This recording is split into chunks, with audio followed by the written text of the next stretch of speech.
Hello മച്ചന്മാരെ, എല്ലാവർക്കും ഏറ്റവും പുതിയൊരു മൂവിയിലേക്ക് നമ്മൾ റിവ്യൂ ചെയ്യാൻ വേണ്ടി പോകുന്ന ഒരു കന്നഡ മൂവിയാണ്. 2023 തിയേറ്റർ റിലീസ് ചിത്രമായിരുന്നു. അന്ന് തന്നെ മികച്ചൊരു നിരൂപക പ്രശംസയൊക്കെ നേടിയെന്നാണ് ഞാൻ ഡീറ്റെയിലായി നോക്കിയപ്പോൾ എനിക്ക് മനസ്സിലാകാൻ സാധിച്ചത്. അത് നമ്മൾ റിവ്യൂ ചെയ്യാൻ വേണ്ടി പോകുന്ന ചിത്രത്തിൻ്റെ പേര് തത്സമ തൽഭവ എന്നാണ് മൂവിയുടെ പേര്. ഒരു കന്നഡ മൂവി ആയതുകൊണ്ട് തന്നെ 2024 OT റിലീസ് ചെയ്യുന്നു. OTയിൽ കന്നഡയെ കൂടാതെ തമിഴ്, തെലുങ്ക് ഭാഷകൾ റിലീസ് ചെയ്യാൻ തമിഴ് ഭാഷയാണ് കണ്ടത്. ആമസോൺ പ്രൈം ചിത്രം ലഭ്യമാണ്. അപ്പോൾ ഞാൻ സമീപകാലത്താണ് കാണാൻ ഇടയായത്. അതായത് കുറേ ദിവസങ്ങളായി ഹിസ്റ്ററിൽ കിടന്നിരുന്നു. ഇപ്പോൾ അടുത്ത് കാണാൻ ടൈം കിട്ടിയപ്പോൾ നിങ്ങളുടെ ഡീറ്റെയിൽ ആയി തന്നെ റിവ്യൂ എത്തിക്കണം തോന്നി. ഒരു സസ്പെൻസ് ത്രില്ലർ വേണമെങ്കിൽ ഒറ്റവാക്കി വിശേഷിക്കാൻ സാധിക്കുന്ന ഒരുപാട് ത്രില്ലിംഗ് എലിമെൻസ് ഉള്ള ചിത്രം തന്നെയാണ് നമ്മുടെ തത്സമ തൽഭവ എന്ന് പറഞ്ഞ ചിത്രം. പേര് പോലും വെറൈറ്റി ആയിട്ടുള്ള ഒരുപാട് കാര്യങ്ങൾ കൊടുക്കുന്നുണ്ട്. കാരണം നമ്മുടെ മുമ്പിൽ തത്സമയം നടന്നുകൊണ്ടിരിക്കുന്ന കാര്യങ്ങളൊന്നല്ല, വിപരീതമായി സംഭവിച്ചുകൊണ്ടിരിക്കുന്നതൊക്കെയാണ് ഡീറ്റെയിൽ ആയിട്ട് പേര് കണ്ടപ്പോൾ എനിക്ക് എങ്ങനെയാണ് തോന്നിയത്. എൻ്റെ മാത്രം ചിന്തയായിരിക്കാം. എങ്ങനെ തന്നെയാണ് ചിന്ത എന്നെങ്കിൽ നിങ്ങളുടെ അഭിപ്രായം കമൻറ്റ് ബോക്സിൽ രേഖപ്പെടുത്തുക. അപ്പോൾ വിശാൽ ആത്രയാണ് ഇതിനെ ഡയറക്ഷൻ ചെയ്തിട്ടുള്ളത്. അദ്ദേഹം തന്നെയാണ് തിരക്കഥ. കാസ്റ്റിംഗ് നോക്കിയാൽ മേഘന രാജ്, പ്രജുൽ ദേവരാജ് തുടങ്ങിയ പ്രധാനമായും കാസ്റ്റിംഗ് ആയി വന്നിട്ടുള്ളൂ. ബാക്കി ഒരുപാട് താരങ്ങൾ വന്നും കടന്നു പോകുന്നുണ്ടെങ്കിൽ പോലും പ്രധാനമായിട്ടും ഈ രണ്ട് വ്യക്തികളോട് തന്നെയാണ് മുന്നോട്ട് പോകുന്നത്. ഇതിൻ്റെ തുടക്കം തന്നെ ഒരു നമ്മുടെ മേഘരാജ് അവതരിപ്പിക്കുന്ന ആത്രയ എന്ന് പറയുന്ന ആ കഥാപാത്രം, അക്കീത എന്ന് പറയുന്ന ആ കഥാപാത്രം പോലീസ് സ്റ്റേഷനിലേക്ക് വരുന്നു. തൻ്റെ ഹസ്ബൻഡിനെ കാണാനില്ല എന്ന് പറയുന്നു. ആ സമയത്ത് അവിടെ ഉണ്ടായിരുന്ന ഒരു SI പോലീസ് കേസ് അന്വേഷിക്കുന്നു. പിന്നീട് ഓരോ നിമിഷം അദ്ദേഹം കേസിലോട്ട് കൂടുതൽ എത്തിപ്പെടുമ്പോൾ കൂടുതൽ ത്രില്ലിങ്ങിലോട്ടാണ് കൊണ്ടുവരാൻ ശ്രമിച്ചിട്ടുള്ളത്. അത് ഒരു പരിധിക്ക് അപ്പുറത്തോട്ടും വിജയിക്കാൻ സാധിച്ചു. കാരണം കാണുന്ന പ്രേക്ഷകരിലേക്കും എന്താണ് സംഭവിച്ചിരിക്കുക, അല്ലെങ്കിൽ എന്തൊക്കെയാണ്, ആരാണ് ശരിക്കും ഡൗട്ട് തോന്നുന്ന കാര്യങ്ങൾ ഒരുപാട് മുന്നോട്ട് പോകുന്നുണ്ട്.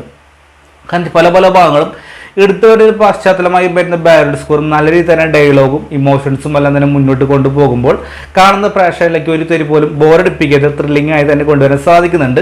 അത് നല്ലൊരു പോസിറ്റീവായി തോന്നി. പ്രകടനത്തെക്കുറിച്ച് പറയുമ്പോൾ മേഘനാജ് എന്ന് പറയുന്ന കന്നഡ നടിയാണെങ്കിൽ പോലും മലയാളത്തിൽ രക്ഷയും ഞാനും ചിത്രത്തിലൊക്കെ ഉണ്ടായിരുന്നു. അതുകൊണ്ട് മലയാളികൾക്കും പ്രിയകരി തന്നെയാണ് മേഘനാജ് എന്ന് പറഞ്ഞിട്ടുള്ള ഒരു നടി. അപ്പോൾ അവരുടെ ലൈഫിൽ നടന്നുള്ള കുറച്ച് ഇൻസിഡൻറ്റ് നമുക്ക് എല്ലാവർക്കും അറിയാം. ഹസ്ബൻഡ് മരണപ്പെട്ടു, അതിനുശേഷം അഭിനയ ചിത്രമാണ്. ഒരുപക്ഷെ അതുകൊണ്ട് തന്നെയായിരിക്കാം മികച്ച അഭിപ്രായം നേടിക്കൊണ്ട് വിജയം തന്നെ നേടാൻ സാധിച്ച ചിത്രം തന്നെയായിരുന്നു. ഈ എന്താ പറയുക, ഇതിനെക്കുറിച്ച് പറയുമ്പോൾ അവരെ മികച്ചൊരു പ്രകടനം. കാരണം ആ അവസ്ഥയിൽ അഭിനയിച്ചുകൊണ്ടായിരിക്കാം ഒരു പക്ഷേ ഒരു ഇമോഷണലായിട്ട് നല്ല ബോണ്ടിങ് ഇതിൽ കാണാൻ വേണ്ടി സാധിക്കുന്നുണ്ട്. മികച്ചൊരു ക്വാളിറ്റി. കാരണം ഒരു അമ്മ മകൾ തമ്മിലുള്ള കുറച്ച് ഇമോഷൻ സീൻസ്, അല്ലെങ്കിൽ എന്തായിരിക്കും അതിൽ പിന്നിൽ ഒരാൾ ചതിക്കപ്പെടുമ്പോൾ കുറച്ച് കാര്യങ്ങൾക്ക് മുന്നോട്ട് പോകുന്നുണ്ട്. അതിനൊപ്പം തന്നെ നമുക്ക് ആരായിരിക്കും ഈ ഒരു കൊലയാളി, അല്ലെങ്കിൽ എന്താണിക്കാൻ പിന്നിൽ നടന്ന കാര്യങ്ങളൊക്കെ കോർണർ ടെസ്റ്റോട് തന്നെ മുന്നോട്ട് പോകാൻ ശ്രമിക്കുന്നുണ്ട്. ഇതിൻ്റെ അവസാനം ഭാഗം മൊത്തമ്പോൾ കൈവിട്ടു പോകുന്ന ഒരുപാട് രംഗങ്ങൾ പോലും അവസാനം ഒരു പിടിയും തരാതെ ചെന്ന് അവസാനിപ്പിക്കുന്ന ഒരു ചിത്രമായിട്ടും അതും അങ്ങനെ വേണമെങ്കിൽ നമുക്ക് സംശയിക്കാൻ സാധിക്കും. ഞാൻ നേരത്തെ തുടക്കം പറഞ്ഞപ്പോൾ തന്നെ ഒരു എന്താ പറയുക, ഒരു വൈഫ് പോലീസ് സ്റ്റേഷനിൽ കടന്നു വരുന്നു. തൻ്റെ ഹസ്ബൻഡ് ഇത്രയും നേരമായിട്ട് വരുന്നില്ല എന്ന് പറയുന്നു.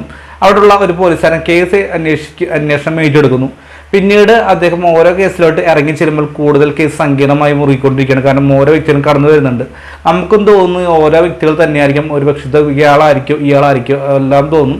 പക്ഷെ അവസാനമായി ഗംഭീരമായി ഒരു കിളി പറഞ്ഞ ട്വിസ്റ്റും കൊണ്ടുവരാൻ ശ്രമിക്കുന്നുണ്ട്. ഭയങ്കര ഇമോഷണൽ ആയിട്ടായതുകൊണ്ട് തന്നെ അത്യാവശ്യം ഒരു പോസിറ്റീവ് വൈബൊക്കെയായിട്ടാണ് എനിക്ക് തോന്നിയിട്ടുള്ളത്. കാരണം എൻ്റെ അഭിപ്രായത്തിൽ പറയാച്ചെങ്കിൽ ഈ തത്സമ തൽഭവ എന്ന പറഞ്ഞ ചിത്രം ഏവറേജിന് മുകളിൽ നിൽക്കുന്ന ഒരു മികച്ച സസ്പെൻസ് ത്രില്ലർ തന്നെയാണ് എനിക്ക് തോന്നുന്നു.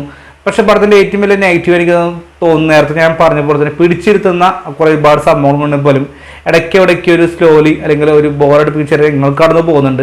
ഇതിൻ്റെ അവസാന ക്ലൈമാക്സ് എത്തുമ്പോൾ നമ്മൾ സ്ഥിരം കണ്ടുപോകുന്ന ട്വിസ്റ്റ് തന്നെ ആയിരിക്കാം എങ്കിൽ തോന്നിപ്പിക്കുന്ന വിധത്തിലും പോലും അതിലും കുറച്ചുകൂടി ഭയങ്കര ബെറ്ററായിട്ട് വീണ്ടും കുറച്ച് ഭാഗങ്ങളൊക്കെ എത്തിക്കാൻ വേണ്ടി ശ്രമിക്കുന്നുണ്ട്.